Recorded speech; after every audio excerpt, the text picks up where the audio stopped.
Tamara Bunke, alias Tania, fue una espía y guerrillera argentina-alemana que actuó a las órdenes del Che Guevara. De ideales comunistas, trabajó como agente revolucionaria para acabar con la dictadura boliviana de René Barrientos. Esta primera parte de la biografía o biopic de Tamara, Tania, va desde su niñez hasta el comienzo de las actividades guerrilleras en Bolivia, después de haber estado ella 2 años infiltrada en los estamentos de la sociedad boliviana.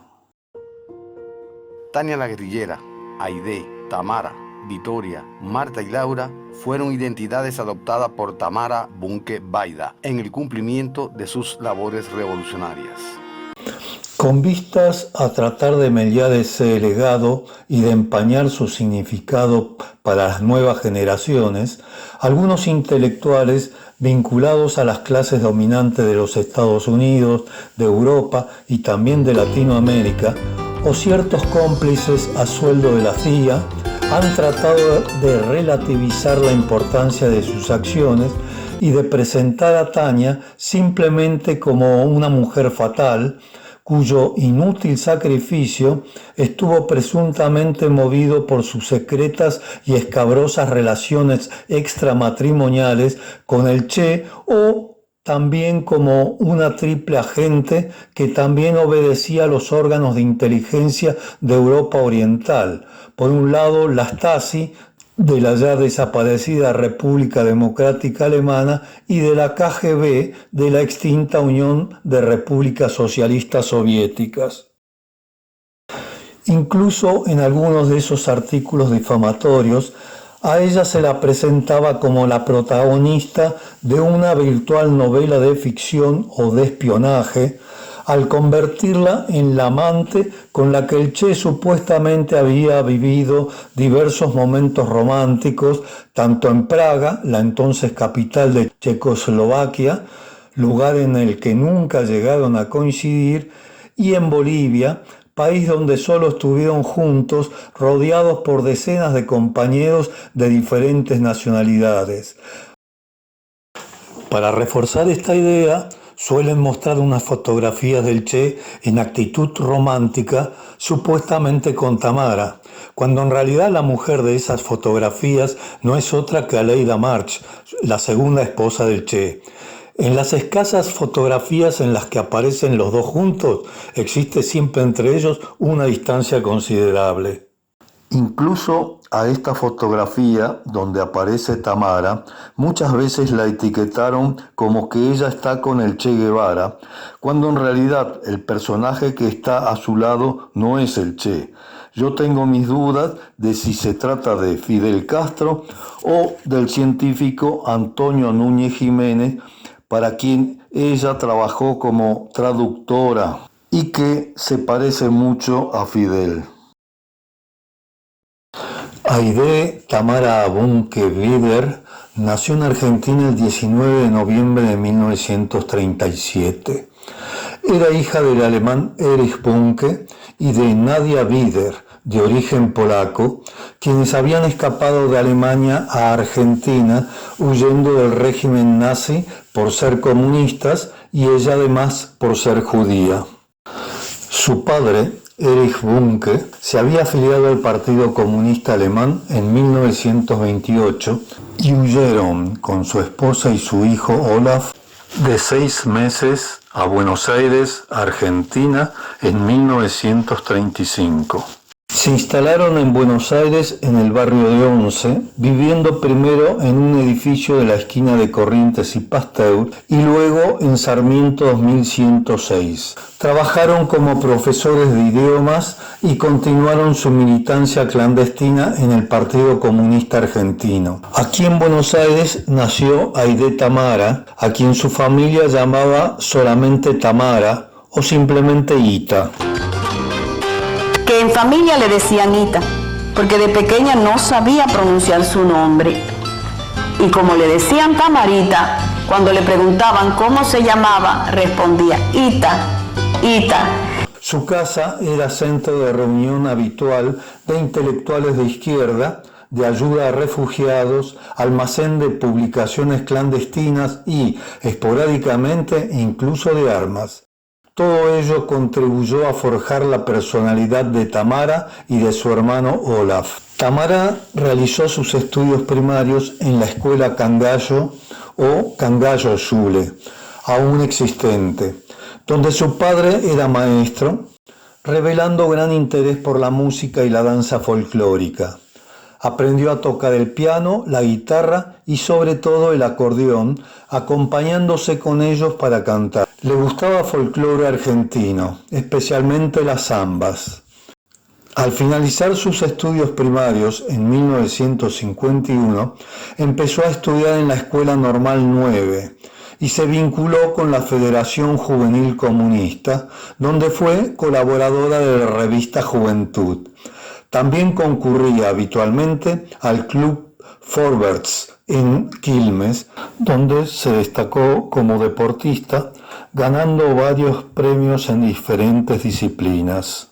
Ya finalizada la Segunda Guerra Mundial, en 1952 sus padres decidieron volver a su país y emigraron con Tamara, que ya tenía 13 años, a la República Democrática Alemana o Alemania Oriental, organizada como una república comunista, aunque Tamara no deseaba emigrar. 1952 war es endlich soweit, dass wir in die DDR zurückkehren konnten. Wir wollten dort helfen am Aufbau des Sozialismus und unser Ita wollte zuerst gar nicht mitkommen. Sie fühlte sich so verbunden mit Argentinien und wir mussten ihr versprechen, sobald sie volljährig ist, sie dann für sich entscheiden kann, ob sie nun endgültig in der DDR bleibt oder nach Argentinien zurückkehrt. Tamara obtiene su pasaporte de la Policía Federal Argentina y realizan el viaje a Alemania en barco hasta Hamburgo y de allí a Berlín. Mientras se realizaban los trámites para poder conseguir empleo en Alemania, viven en Potsdam-Babelsberg, en casa de un viejo amigo de su padre, compañero de profesión y miembro del Partido Comunista Alemán. En noviembre de ese mismo año, los padres se establecen en la antigua ciudad de Stalinstadt, mientras Tania y su hermano viven en el internado de la escuela secundaria de Fürstenberg-Oder, donde cursan el bachillerato. Al año siguiente se afilió a la Juventud Libre Alemana y a los 18 al Partido Socialista Unificado Alemán.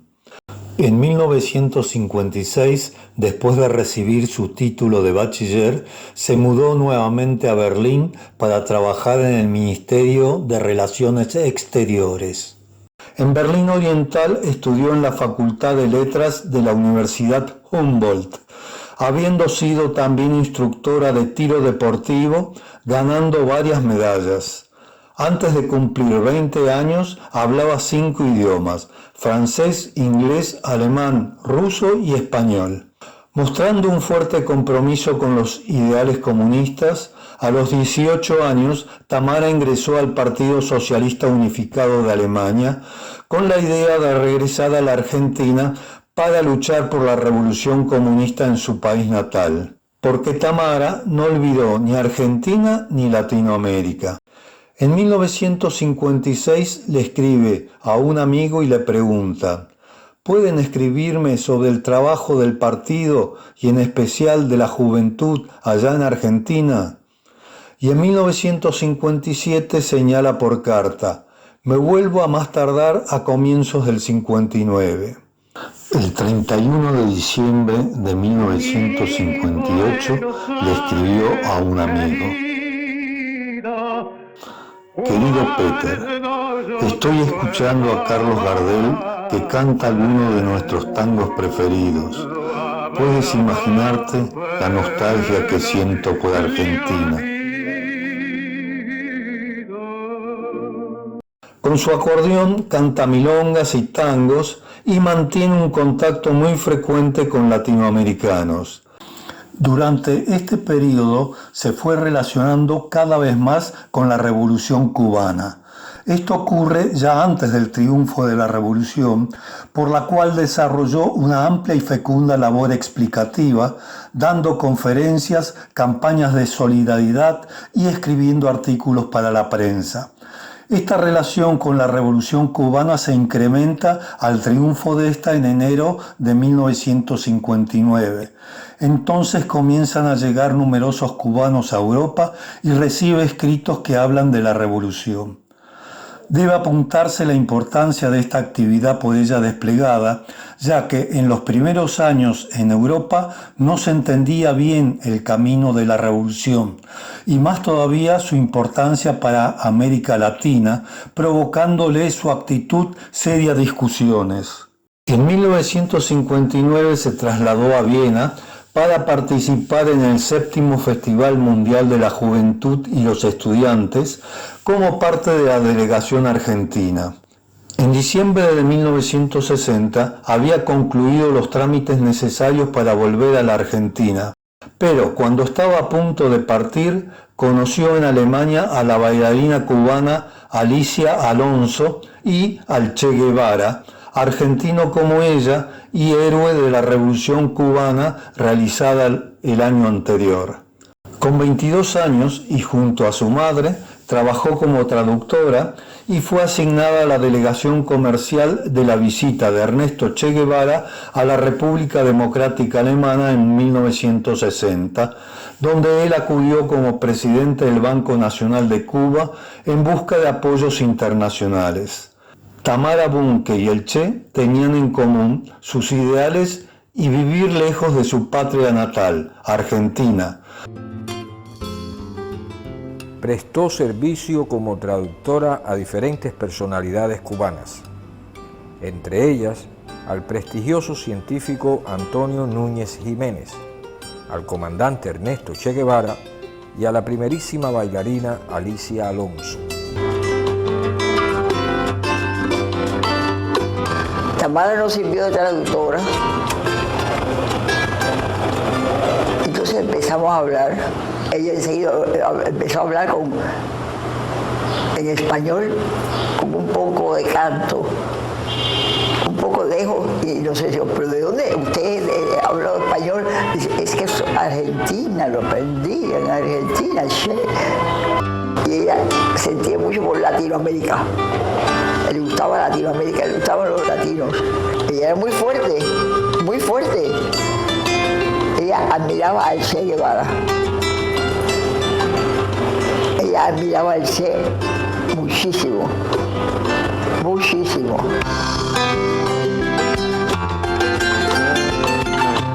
Pero ella decía que ella quería venir a Cuba con nosotros. Y nosotros cuidadísimos, porque sí nos llevamos muy bien. Una muchacha muy viva, y siempre estaba dispuesta a hacer algo por la vida, llena de fuerza, de imaginación y revolucionaria. Justicia para la humanidad. Justicia para la humanidad. Alicia Alonso formaba parte también de la expedición cubana e invitó a Tamara a pasar una temporada en la isla. Ella llegó a Cuba el 12 de mayo de 1961.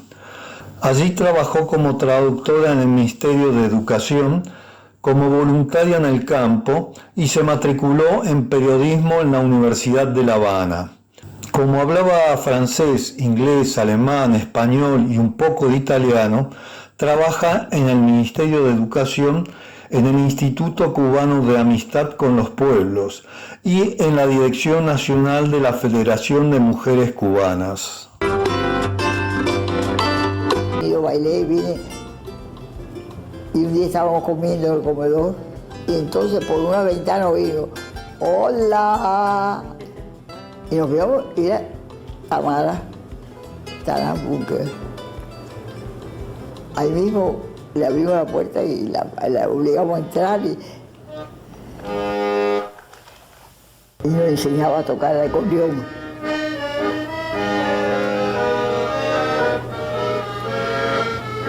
Y me regaló un acordeón A mí me encantaba, yo quería tocarlo.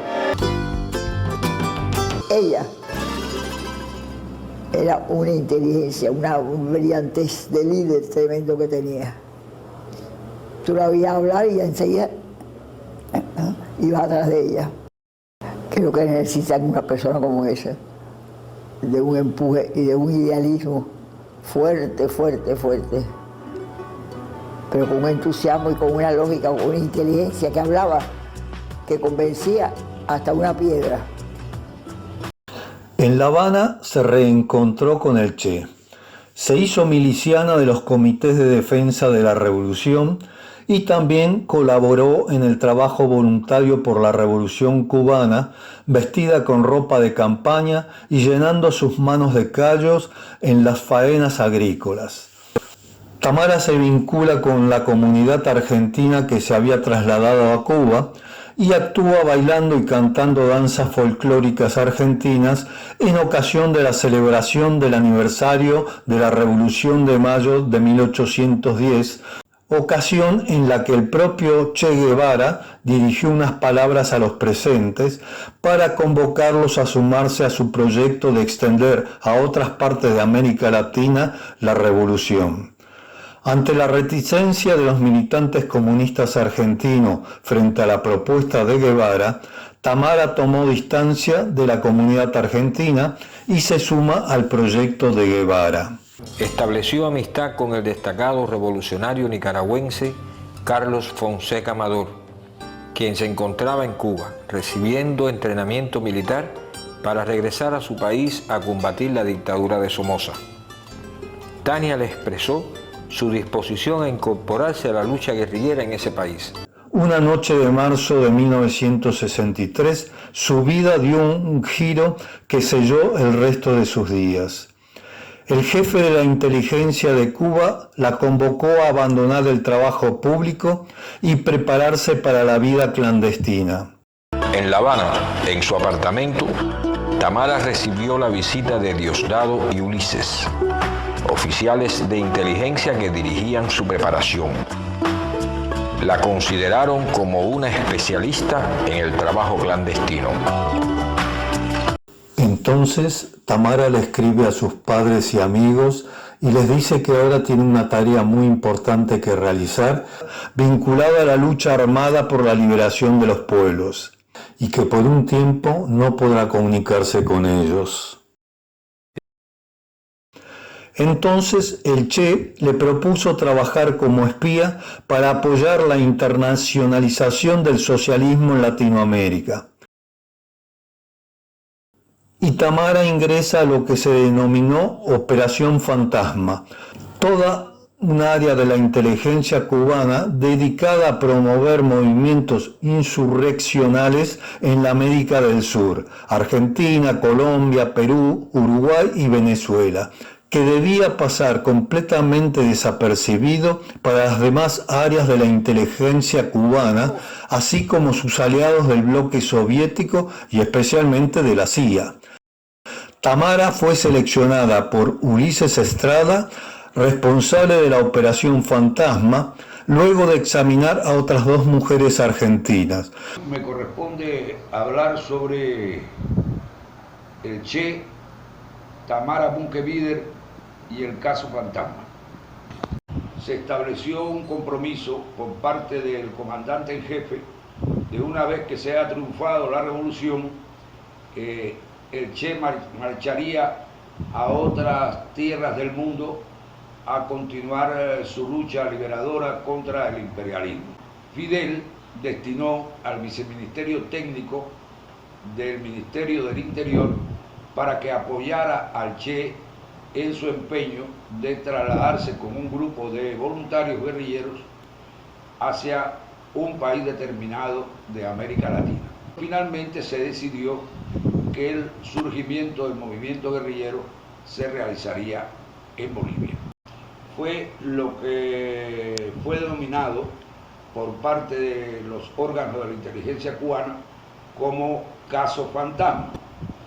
Ya en el 31 de octubre de 1963, el guerrillero heroico Che Guevara se acercó al comandante Manuel Piñeiro Lozada, en ese entonces viceministro del Interior para la técnica, con vistas a que se reclutara a alguna ciudadana residente en Cuba de origen argentino, con vistas a que la misma realizara acciones técnico-operativas de penetración en ese país, que él mismo, que tuviera acercamiento hacia los estamentos militares y gubernamentales y que sirviera posteriormente como fuente de apoyo al movimiento guerrillero e incluso participara dentro del mismo. Surgieron 3 propuestas. La primera de ellas se refería a Tamara Bunke Bider. En ese momento la misma contaba con 24 años de edad y había llegado a Cuba invitada por Alicia Alonso y el Ballet Nacional de Cuba.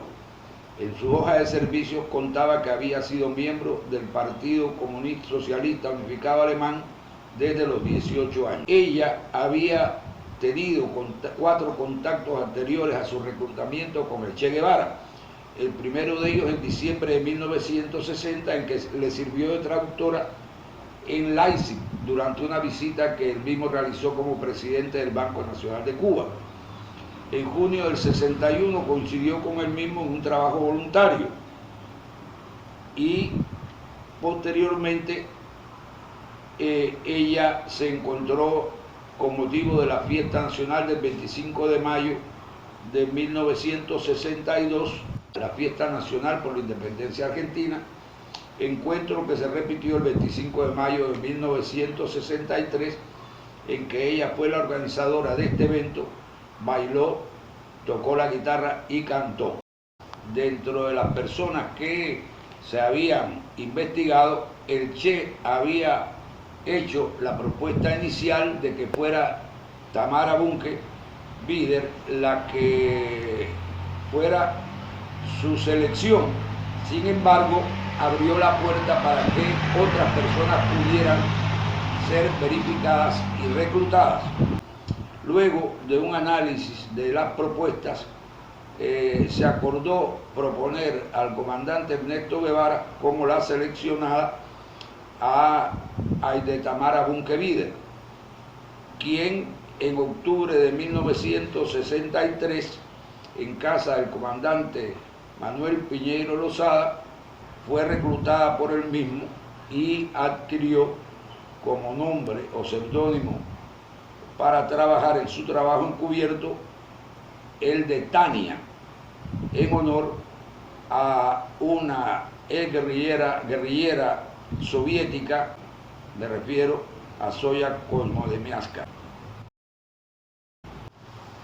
Inmediatamente que Tania es reclutada, durante 6 meses recibió un profundo entrenamiento en temas de fachada, escritura secreta, código y clave, fotografía, seguridad, embutidos, contacto personal, radiotelegrafía, tiro, defensa personal y otras diferentes actividades que le iban a ser de importancia en su trabajo.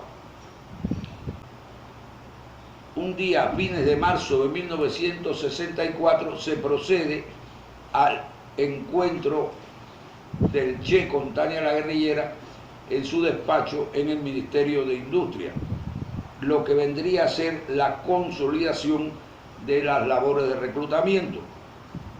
Y en ese momento el Che le plantea que su misión fundamental sería instalarse en Bolivia, penetrar los altos estamentos gubernamentales y militares de esa nación, radicarse ahí y ulteriormente servir de apoyo a un destacamento guerrillero en el que él estaría incluido para levantar al pueblo boliviano contra la dictadura de ese país.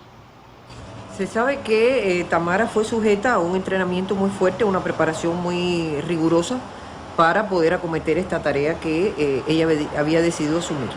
Se sabe también que esta tarea o esta misión que ella había decidido realizar se define cuando ella tiene una entrevista con el Che, me parece que fue a finales de marzo del 63, cuando ellos se encuentran en el Ministerio de Industria y se cuenta, toda la investigación que nosotros realizamos nos permitió saber que esta entrevista había sido muy impactante para ella y que sencillamente había habido un entendimiento total cuando ella acepta la tarea que el Che le define que ella iba a realizar, y donde le precisa que ella se va a ir a un país donde deberá estar sin otra posibilidad de contacto que lo que pueda llegarle desde La Habana, y sin tampoco ninguna posibilidad de ver a otras gentes a menos que le fuere indicado, que debería relacionarse con las personas que allí estaban, sobre todo con las Fuerzas Armadas, tratar de conocer una serie de detalles, y en ese momento queda pactada el vínculo de Tamara con el Che y de Tamara con la guerrilla. El tiempo que pasa junto a Ulises Estrada le resulta muy agradable, tal vez demasiado agradable. Ella y Ulises terminaron enamorándose y mantuvieron una relación amorosa. Mucho tiempo después, Ulises Estrada confesó este hecho, que fue publicado en el libro Tania la guerrillera y la epopeya sudamericana del Che. La proximidad de la salida clandestina de Tania hacia Bolivia me colocó en una profunda y entonces inconfesada contradicción. Por una parte, como oficial operativo, sentía una enorme e íntima satisfacción por haber cumplido compromisos políticos y profesionales con Tania. Por otra, mi subconsciente comenzaba a calibrar la inquietud que seguramente me provocaría su salida de Cuba. Sobre todo a esas alturas, a ambos ya nos unían vínculos emotivos muy superiores a las relaciones habituales entre un jefe y su subordinada. De hecho, nuestra relación, luego de penetrar en las profundidades de una amistad sincera, paso a paso y sin que nos diéramos cuenta, fue adentrándose en los sentimientos más caros y sinceros que pueden existir entre una mujer y un hombre. Una noche del año 1963 ocurrió lo inevitable.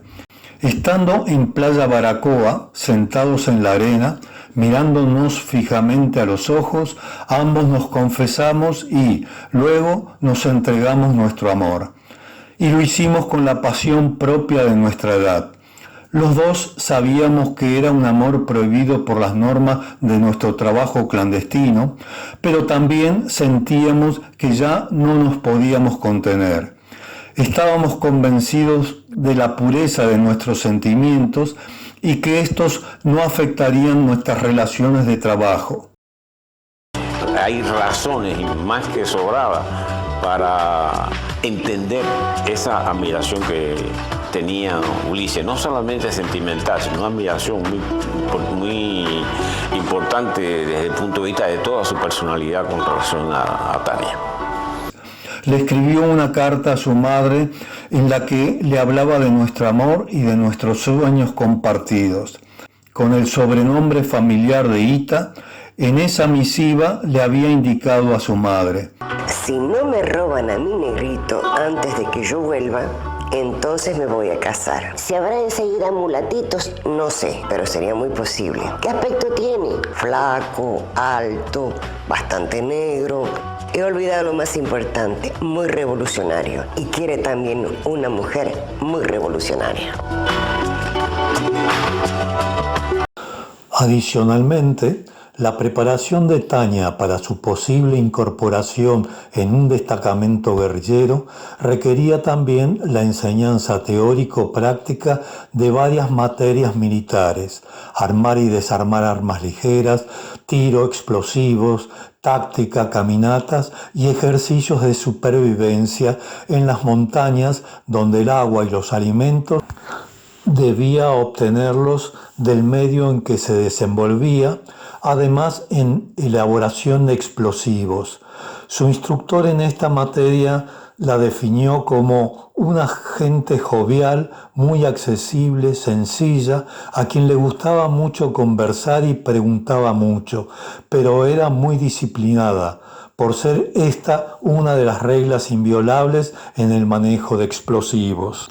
Y él agregó: como ella casi siempre iba vestida de miliciana con una pistola en la cintura, se vio obligado a alertarla acerca de que su indumentaria podría llamar mucho la atención, ya que eran muy pocas las extranjeras radicadas en Cuba que se vestían de miliciana y portaban una pistola. Aunque se lo dijo en forma de broma para que no lo interpretara como una crítica, a partir del día siguiente Tania dejó de ir vestida de miliciana y comenzó a ir sin la pistola. Tania también ya había modelado su carácter.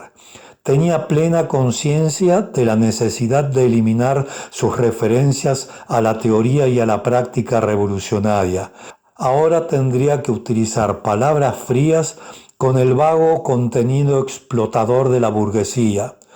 En sus relaciones no podía utilizar más el apelativo de compañero. En su léxico ya había incorporado los vocablos señor, señorita y señora. Su vestimenta miliciana había quedado en el recuerdo, aunque con la sencillez que la caracterizaba, su atuendo se acercaba cada vez más a lo utilizado por la pequeña burguesía. Además, había aprendido la forma de ser y vivir de las clases dominantes y estaba presta a imitarla con la maestría de una actriz. Por ello, se imponía dar por concluida esa parte del entrenamiento. Había que pasar a la última fase de su preparación operativa en Cuba, los ejercicios prácticos integrales en los que finalmente se comprobarían si efectivamente Tania ya estaba realmente lista para salir de Cuba a cumplir exitosamente las misiones que le encomendaría el Che. Según lo previsto, esos ejercicios se realizarían en la ciudad de Cienfuegos, ubicada en el centro sur de la isla de Cuba. Ella tendría que viajar a esa urbe con una doble personalidad y colocarse en circunstancias lo más parecidas posibles a lo que tendría que enfrentar cuando saliera del territorio cubano. Le advertimos de los inconvenientes que podría surgir, así como sobre las medidas que debía adoptar en caso de que fuera detectada por la vigilancia popular o por los órganos del Departamento de Seguridad del Estado.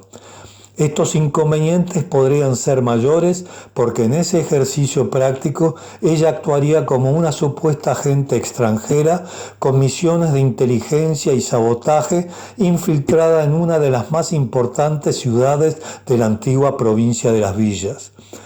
La dificultad que esto implicaba para Tania se incrementaría porque, como parte del ejercicio, nosotros denunciaríamos su presencia en esa ciudad y, por ende, la contrainteligencia cubana haría todo lo posible para detectar sus actividades clandestinas.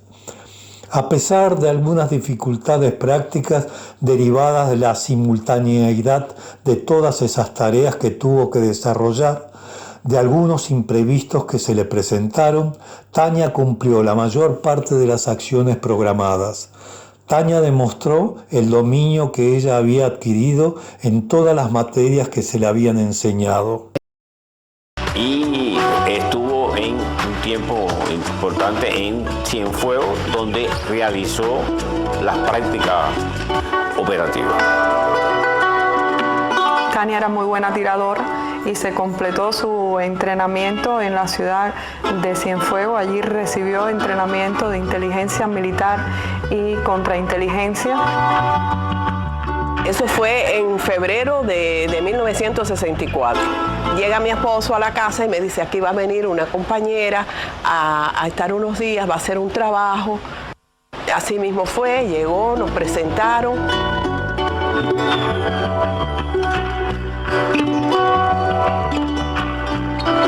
Muy calladita, algunas veces salía y entraba, nunca me decía ni qué hacía ni nada. El oficial Ulises Estrada dirigió la Operación Fantasma, que Tania, con identidad de Tamara Lorenzo como familiar de Vitalia Lorenzo, desarrolló sus conocimientos en radiotransmisión y telegrafía, códigos secretos de escritura y lectura, escondrijo, sistema de comunicación, fotografía y revelado, medidas de seguridad y clandestinidad. Un día me invitó a ir a arreglarnos las manos, que es donde yo me arreglaba las uñas, y fuimos.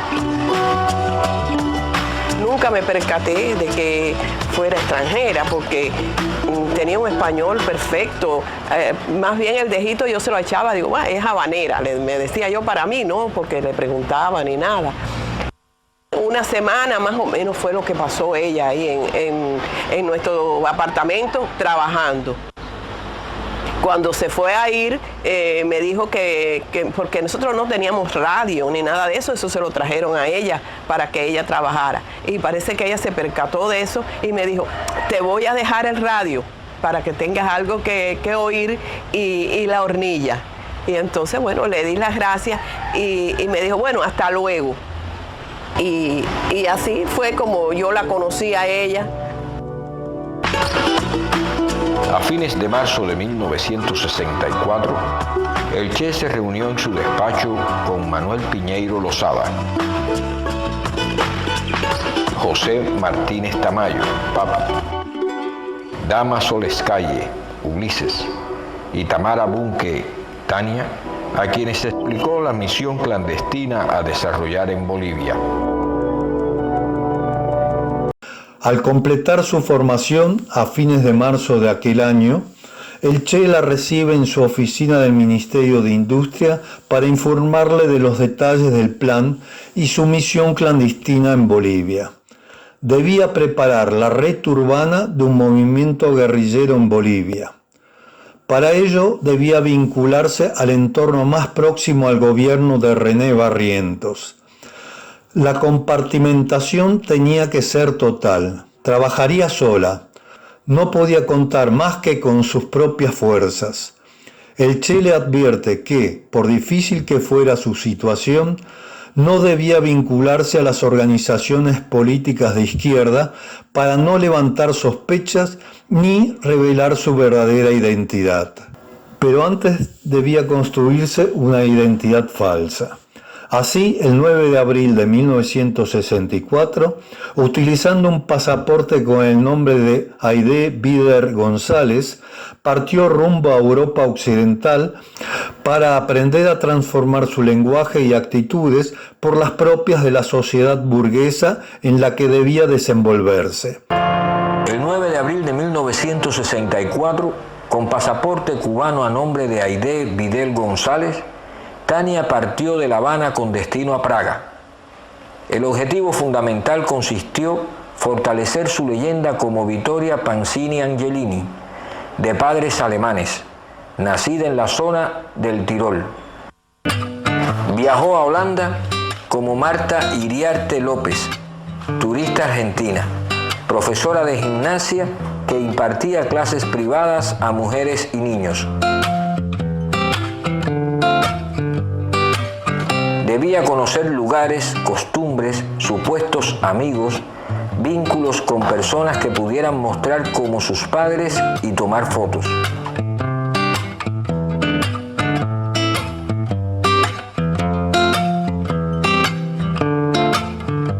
En relación a mis padres, he hablado 2 o 3 veces por teléfono y les he escrito. Te podrás imaginar cómo insistía en que los vaya a visitar, o que ellos podrían visitarme a mí, y qué hace mi novio, y por qué estaríamos tanto tiempo separados, y por qué no nos casamos. Si supieran lo cerca que he estado de ellos, apenas unos cientos de metros de donde trabajan, de donde viven, hasta he visto los edificios.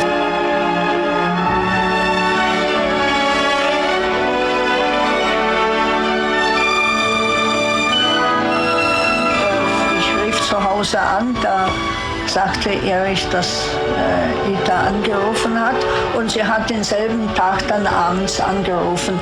Und da habe ich gleich gemerkt, dass man über nichts sprechen konnte, dass wenn man was fragte, dann antwortete sie nicht, und man konnte also nur persönliche Dinge fragen, so ganz unbedenkliche. Sie hat auch erzählt davon, dass in einem dieser Gespräche, dass sie das Haar blondiert hat, also oxidiert, nicht? Und da habe ich noch bedauert, ich sagte, sie hat doch so eine schöne Farbe, so honigblond.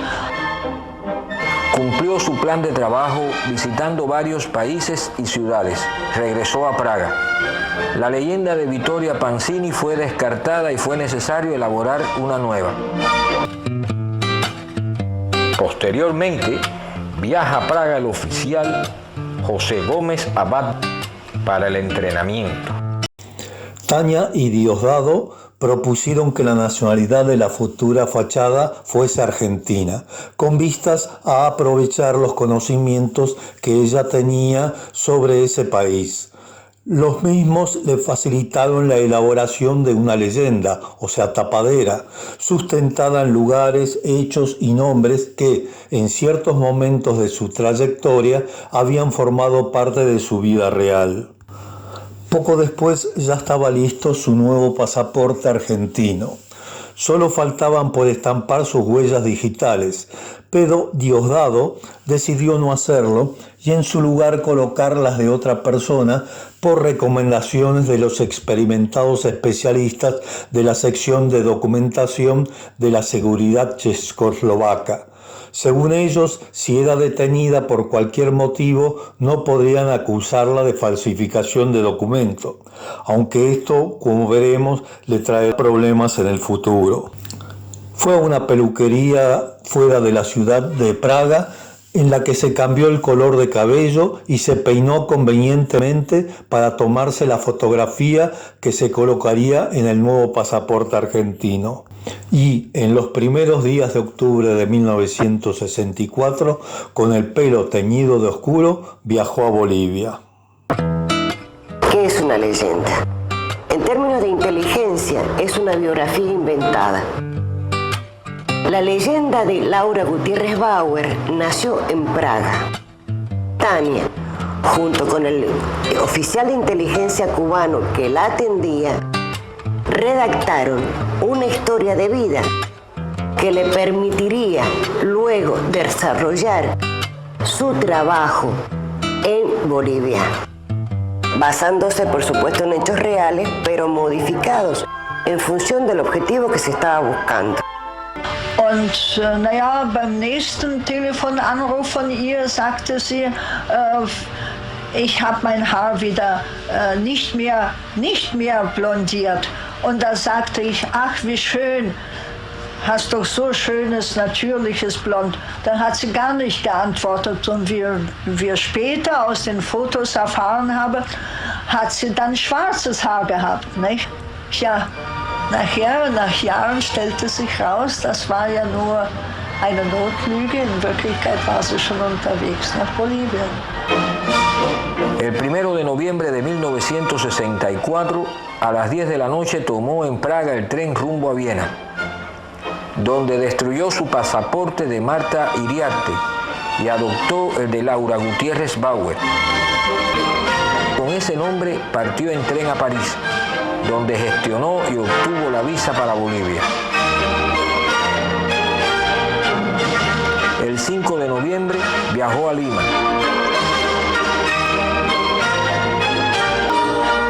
Se inscribió en el Hotel Clarish, en donde estamos ahora, una estudiante de antropología y del folclore latinoamericano. Entonces, pues, Laura, siguiendo su itinerario, viajó al Cusco.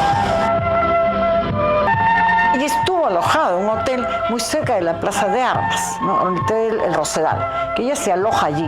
Tiene conversaciones con mucha gente cusqueña. Conoció con los teatristas importantes, entre ellos Guido Guevara y también Núñez del Prado. El Núñez del Prado era músico, acordeonista y también Nilo Casafranca. Claro, conoció Sacsayhuamán, Machu Picchu, ¿no? El Valle Sagrado, ¿no? Llega a la estación del tren que va a Puno. Y entonces ella monta en ese tren, que no es el tren de ahora es un tren de turistas carísimo. En ese entonces la población se movía en trenes, ¿no? Entonces es real que ella fue y tomó el tren, que se fue Cusco, pasando por La Raya, llegó a Juliaca y bajó en Puno, ¿no? Y de allí llegó por la frontera de Yunguyo, porque hay 2 fronteras para ir a Bolivia. Una es por Yunguyo y la otra por Desaguadero. Ella toma la de Yunguyo Copacabana. De Yunguyo toma un burro, se monta en un burro y en un burro ella va a llegar a Copacabana y ya está en Bolivia, ¿no? Después de cruzar la frontera peruana, llegó a la población boliviana de Copacabana. Se alojó en el hotel del mismo nombre. Continuó al día siguiente en camión a La Paz. Había llegado por fin a su destino.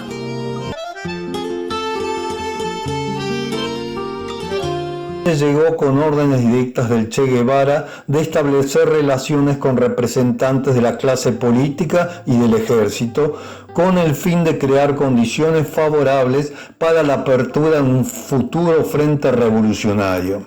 Su tapadera era la de etnóloga especializada en arqueología y antropología y folclorista, ya que sabía tocar con maestría el acordeón y la guitarra.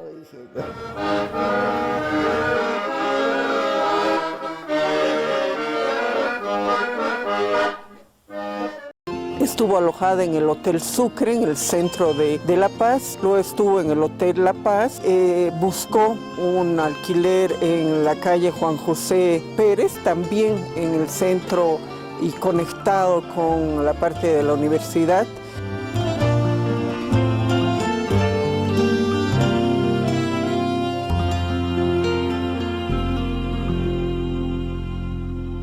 Ella vivió en varias casas. Se conocen algunas de ellas, pero hay una en la calle Espiazu, en la vereda norte, pasando la 20 de octubre, que en general no ha sido reconocida o detectada por quienes estudian la presencia de Tania en Bolivia.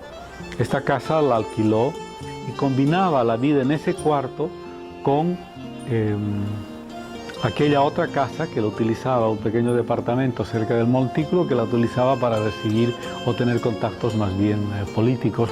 Por diferentes razones, también vivió en una parte de esta misma calle, pero sobre todo se quedó los 8 meses más intensos de su actividad aquí en La Paz, en esta vivienda que mira al montículo, este parque que ha sido símbolo de muchas revoluciones y de muchos momentos históricos de La Paz. Un día asomó en las puertas de esta casa solariega y se encontró con mi madre.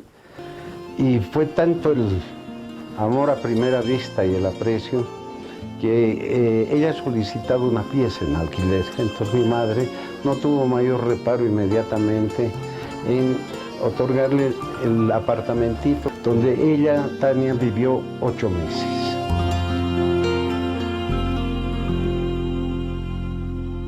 Mi madre le invitaba, por ejemplo, a tomar un café, se llevaban muy bien, conversaban. Mi madre, qué chica más amorosa, era muy culta, leía mucho. Y el cariño que le tuvo mi madre, porque se nota que tiene un conocimiento increíble y cultura. Tania, en la gesta boliviana dirigida por el Che, formó parte de la concepción que él tenía para poder volver a Argentina. Y buscaba a alguien que se ajustara a las características de Bolivia para que desde allí pudiera realizar todo el trabajo de inteligencia, buscar información y tener una cobertura de que en el momento en que él decidiera partir, tener alguien en el quien apoyarse en Bolivia. Y esa persona, después de un análisis que se hizo y se realizó, se consideró que era Tania, a la cual le dio instrucciones precisas de cómo tenía que actuar, qué tenía que hacer. Cuando nos separamos del Che en Praga, él nos dio instrucciones de que le planteáramos a papi que no tuviera ningún vínculo con ella hasta que desde aquí, desde Cuba, se le indicara.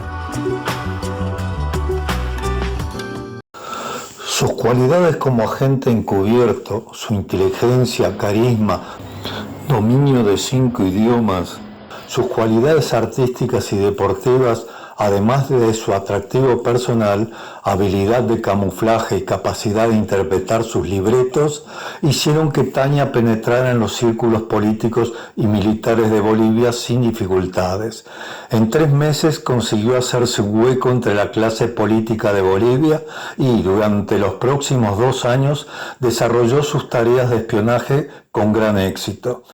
En la capital boliviana se vinculó con los pintores Juan Ortega Leitón y Moisés Chile Barrientos, este último pariente del presidente boliviano.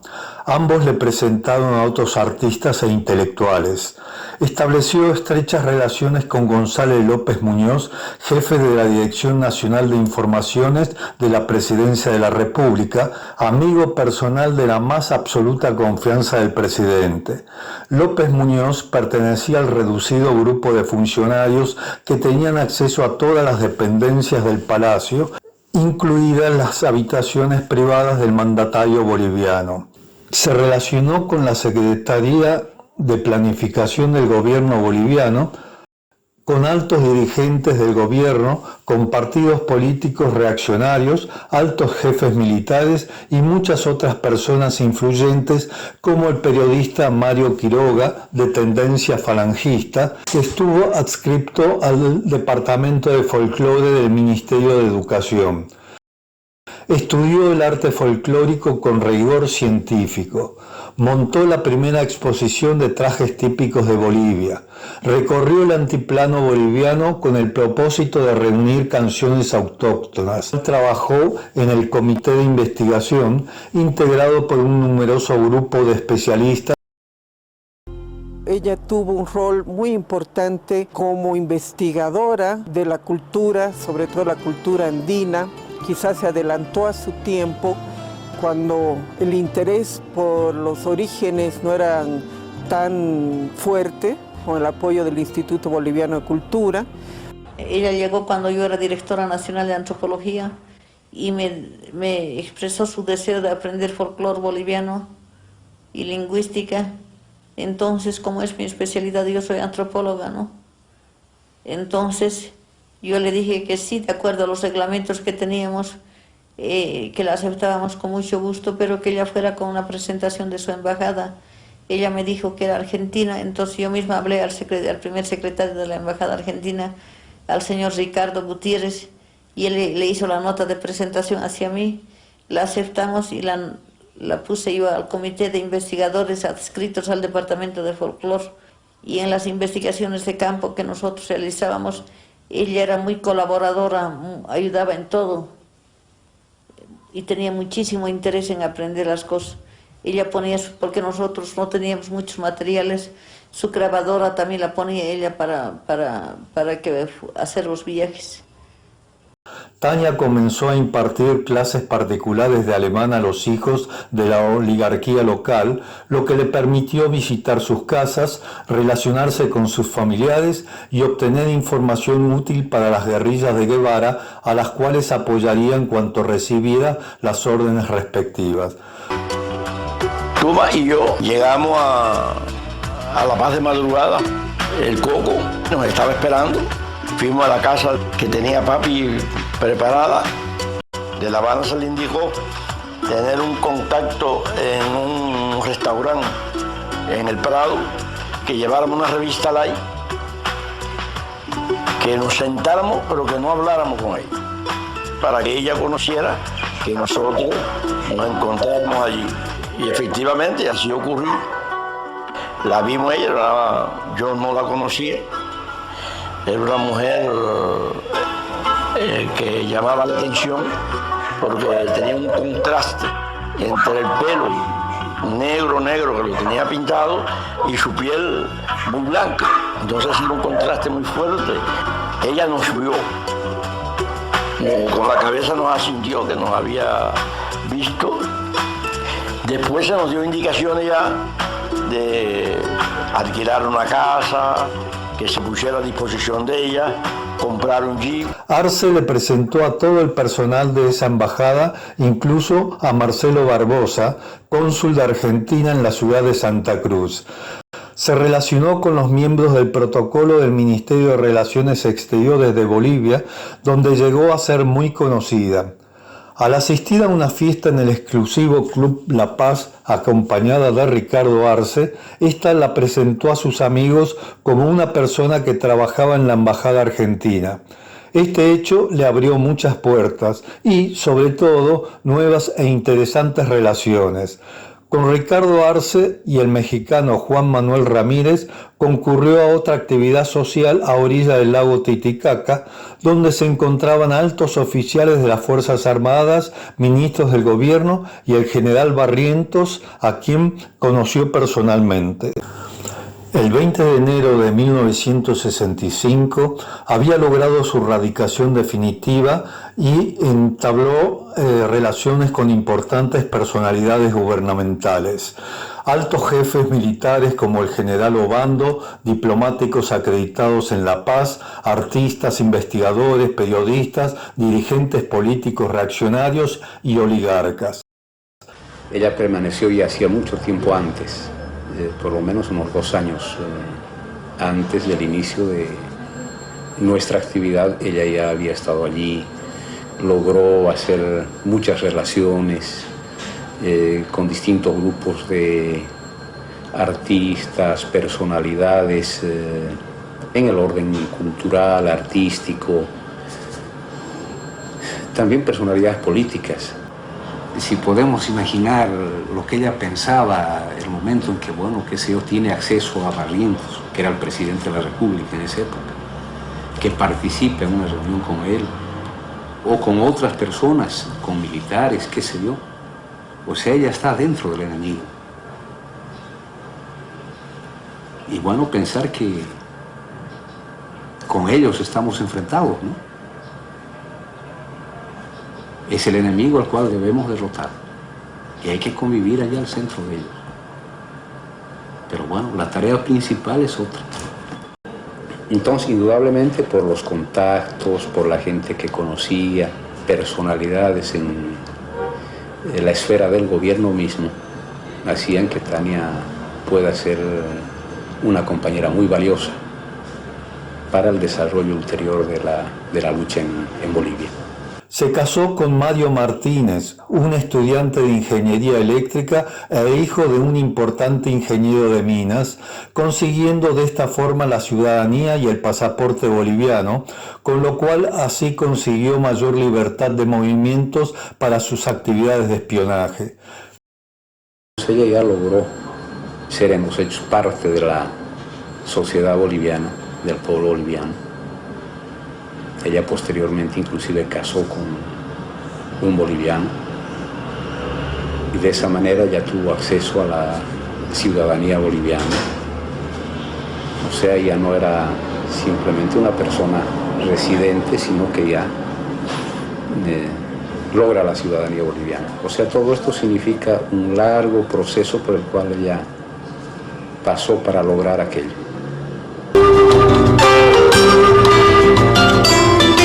La desilusión fue grandísima.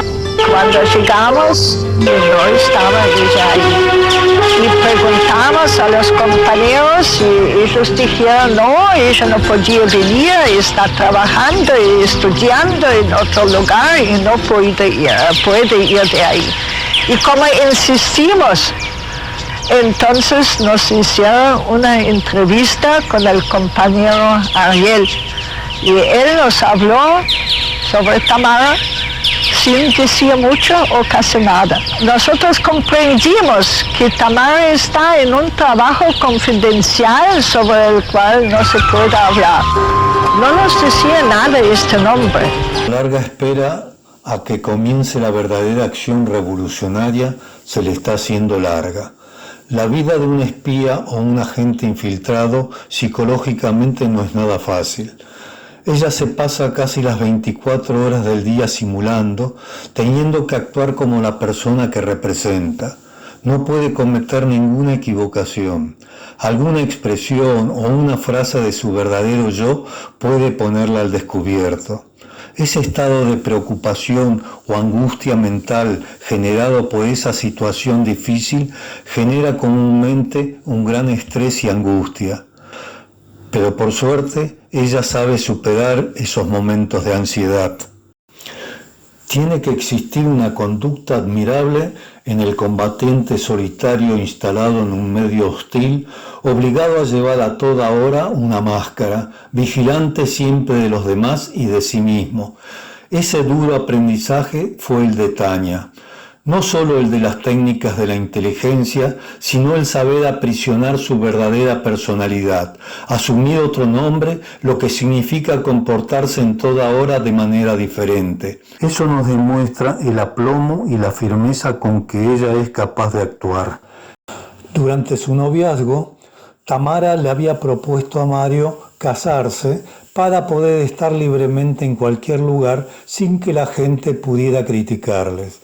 A él le pareció que podía ser divertido y había aceptado casarse con ella de manera secreta, ya que él temía que de saberlo su hermano y sus amigos, la noticia pudiera llegar al conocimiento de su padre y éste desaprobara su compromiso por temor a que abandonara o perdiera sus estudios universitarios. Entonces, a finales de febrero de 1966, contrajo matrimonio de manera discreta con el indicado estudiante, lo que unos días después le facilitó su imprescindible salida de Bolivia. Para legalizar totalmente su radicación en Bolivia, solo le quedaba pendiente su inscripción en el censo, pero este paso requería la presentación del pasaporte.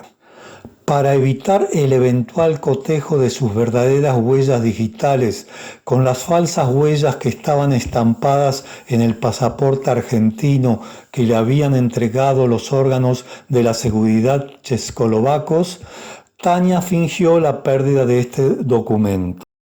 En un mensaje enviado por Tania en septiembre de 1965 al centro principal, ella solicitaba de manera urgente un contacto personal y clandestino con un oficial cubano. En ese contacto se le debía cambiar el pasaporte argentino que le habían confeccionado en Checoslovaquia por otro documento con igual identidad y nacionalidad, pero con sus verdaderas huellas digitales.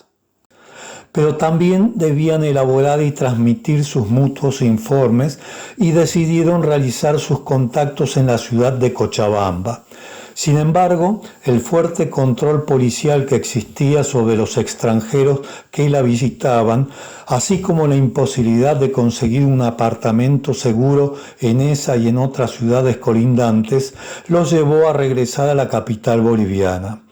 Como allí tampoco pudieron alquilar un apartamento seguro, entonces ambos decidieron viajar a Brasil, aun cuando ello pudiera implicar algunos inconvenientes con el pasaporte de Tania en el momento de obtener el permiso para su salida de Bolivia por vía aérea. Pero finalmente pudo viajar sin inconvenientes después de haber contraído matrimonio con Mario Martínez Álvarez, ya que éste la ayudó en los trámites de salida, informándole a las autoridades de que su esposa debía de cumplir un contrato de traducción que le habían ofertado en Brasil. Tania llegó a la ciudad de Sao Paulo a finales de febrero de 1966. Como allí tampoco pudieron alquilar un apartamento ni una casa segura que se adecuara a los limitados recursos financieros que ambos tenían disponibles, finalmente, el 1 de marzo, tuvieron que trasladarse a un apartamento rentado en la playa de Itararé de Sao Vicente, ubicada a unos 78 kilómetros al sureste de Sao Paulo y bañada por las aguas del Océano Atlántico. Acorde con las instrucciones que le habían dado, A comienzos de abril de 1966, Tania llegó a la Ciudad de México procedente de Sao Paulo, Brasil. Para ella el objetivo de ese viaje era sostener un encuentro clandestino en esa urbe con un oficial cubano del MOE, que le entregaría instrucciones sobre las consultas que ella había realizado y despejaría las dudas que aún pudiera tener y que le resolvería los problemas del pasaporte argentino y que, pese a su reciente matrimonio con Mario Martínez Álvarez, continuaban dificultándole la obtención de la nacionalidad boliviana. El propio Che, quien desde comienzos de marzo de 1966 se encontraba radicado clandestinamente en Praga, había dado instrucciones directas y precisas de crear todas las condiciones políticas y operativas que permitieran incorporar a Tania de manera segura a las actividades de apoyo al destacamento guerrillero internacionalista que en los próximos meses comenzaría a organizarse en Bolivia y debía fortalecérsele su confianza en la importancia revolucionaria de la misión que tenía asignada. Sostuvo varias entrevistas clandestinas en México con Juan Carretero, su nuevo enlace. Este le comunicó que, habiendo sido evaluado su trabajo como exitoso por el gobierno cubano, se le había concedido la militancia del Partido Comunista de Cuba y que en La Paz contactaría con un compañero. Para el cumplimiento de las difíciles tareas clandestinas que Tania tenía por delante, ella debía de trabajar duro casi todos los días. Entonces ella insistió en la posibilidad de formalizar el divorcio en cuanto quedara resuelto el problema de su ciudadanía boliviana, ya que si no, no iba a poder trabajar en todo el plan en caso de que Mario estuviera viviendo con ella y ni siquiera viviendo separados como estaba previsto, viniendo él 2 o 3 veces a la semana. Posteriormente, a mediados de 1966, de manera tan discreta como se habían casado, formalizó su divorcio con Mario, a quien, cumpliendo con sus deseos, ella ayudó a que continuara sus estudios de ingeniería en Bulgaria, uno de los otrora llamados países socialistas de Europa Oriental. Esto lo logró con el apoyo de Papi, y quien, a través de Loyola Guzmán y aprovechando la llegada de 2 becas del Partido Comunista de ese país, ella, en su carácter de dirigente de la Federación Juvenil del Partido Comunista Boliviano, le solicitó a Mario Monge una de esas becas, a lo que él accedió, y es así como Mario se radicó en aquel país. En ese contexto merece significar la insistencia de Tania en lograr el apoyo del centro principal para que Mario, de fuertes ideales socialistas y tal como él lo deseaba, pudiera continuar sus estudios en algún país socialista europeo, idea que ella había estimulado en el ánimo de aquel joven, a quien además había ayudado a superarse notablemente en los estudios universitarios que él desarrollaba en la capital boliviana. En el mes de mayo de 1966 recibió la señal convenida. Acudió al lugar previamente acordado y estableció contacto con su enlace en La Paz. Finalmente llegó el momento de hacer los preparativos para la llegada de los guerrilleros. Su labor consistía en buscar alojamientos seguros para los combatientes que además pudieran servir de almacenes. Al iniciar la fase de preparación y organización de la lucha armada, Tania era ya un engranaje indispensable en el desarrollo del trabajo urbano de la guerrilla.